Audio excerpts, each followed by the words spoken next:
Assalamualaikum warahmatullahi wabarakatuh. Saya Sri Yolanda Otolua akan memaparkan tentang semen biasa atau semen abu. Pendahuluan, nama semen Portland atau Portland Semen pertama kali diperkenalkan oleh Joseph Aspdin, tukang batu dari Leeds, Inggris, di awal abad ke-19 dengan membakar batu kapur dan tanah liat bubuk menggunakan kompor di dapur rumahnya. Dengan metode ini, beliau meletakkan dasar bagi industri yang secara harfiah memproses pegunungan batu kapur, tanah liat, semen batu, dan bahan-bahan lainnya menjadi bubuk halus yang mampu melewati saringan dengan kerapatan yang mampu menahan air di dalamnya. Semen Portland adalah kombinasi kimia antara kalsium, silika, aluminium, besi yang dikendalikan secara ketat dan sejumlah kecil bahan lain seperti gipsum yang ditambahkan dalam proses penggilingan akhir untuk mengatur waktu pengikatan beton.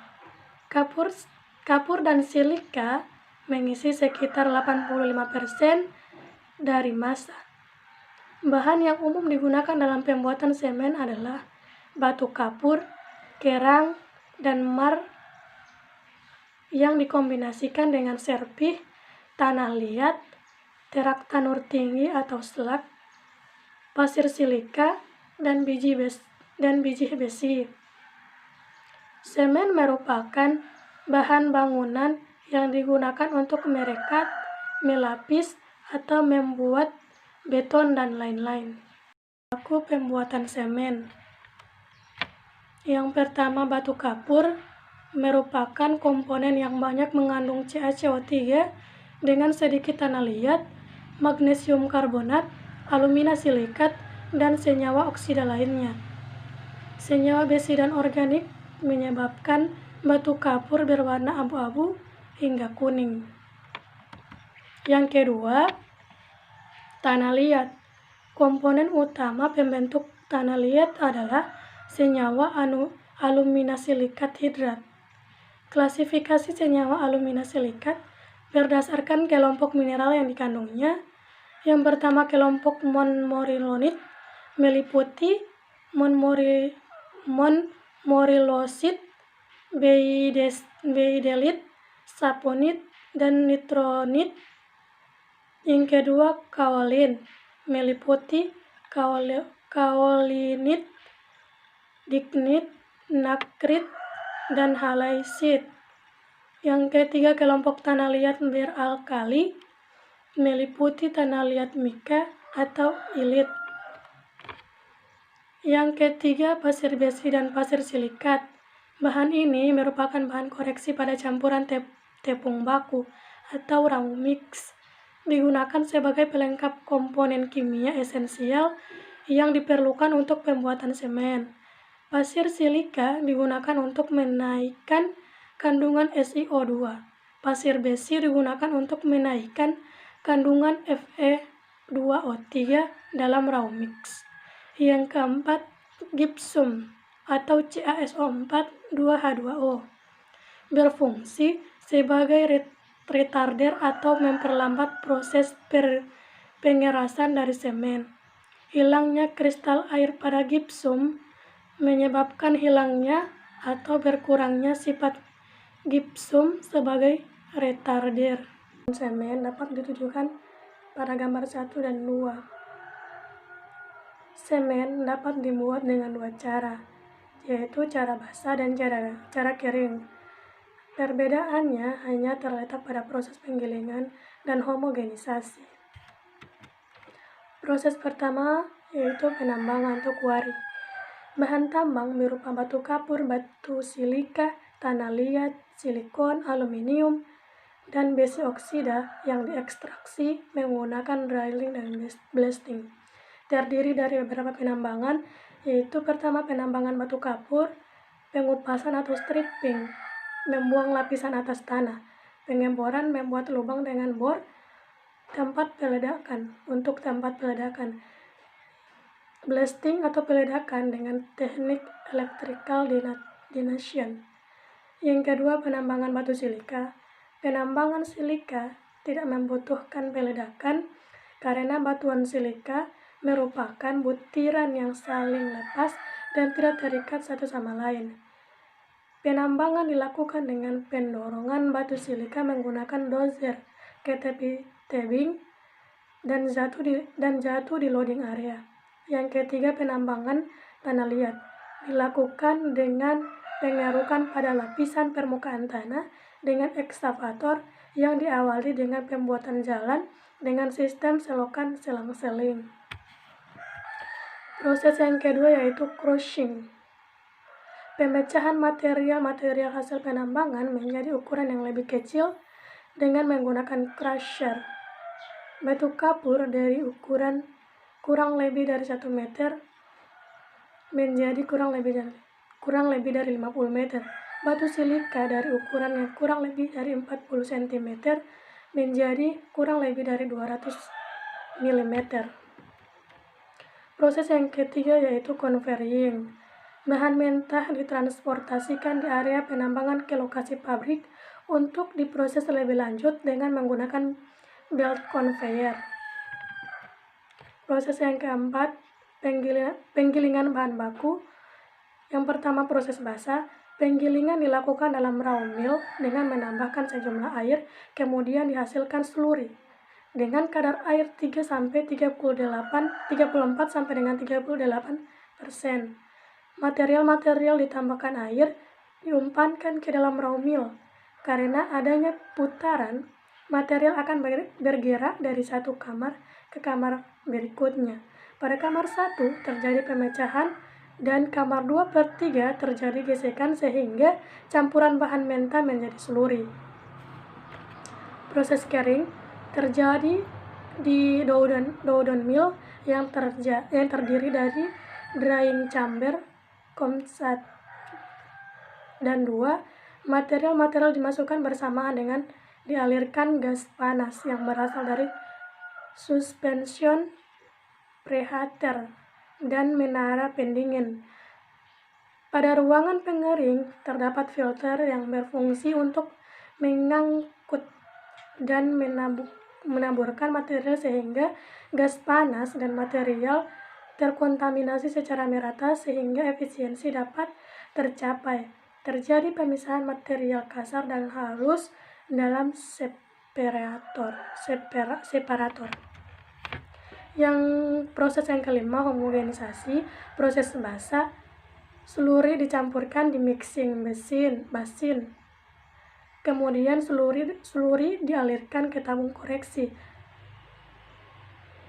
Kemudian di tabung koreksi terdapat proses pengoreksian. Kemudian proses carrying terjadi di blending silo dengan sistem aliran contoh pembakaran atau pembentukan clinker terjadi dalam kiln. Kiln adalah alat berbentuk tabung yang di dalamnya terdapat semburan api. Kiln didesain untuk memaksimalkan efisiensi dari perpindahan panas yang berasal dari pembakaran bahan bakar. Persiapan bahan bakar terdiri atas 2 yaitu penggilingan dan pengeringan. Pembentukan clinker, proses yang terjadi dalam kiln yaitu pengeringan slurry, pemanasan awal, kalsinasi, pemijaran, pendinginan, dan penyimpanan clinker.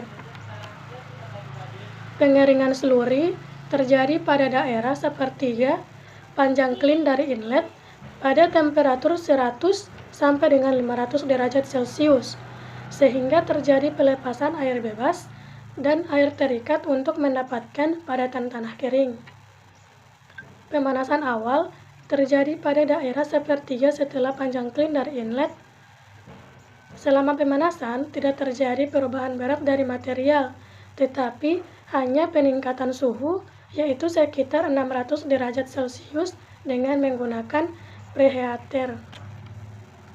Kalsinasi, penguraian kalsium karbonat menjadi senyawa-senyawa penyusunnya pada suhu 600 derajat Celcius. CaCO3 diuraikan menjadi CaO tambah CO2. Sedangkan MgCO3 diuraikan menjadi MgO tambah CO2. Selanjutnya pemitaran. Reaksi antara oksida-oksida yang terdapat dalam material yang membentuk senyawa hidrolisis yaitu C4AF, C3A, C2S pada suhu 1450 derajat Celcius membentuk klinker. Selanjutnya pendinginan.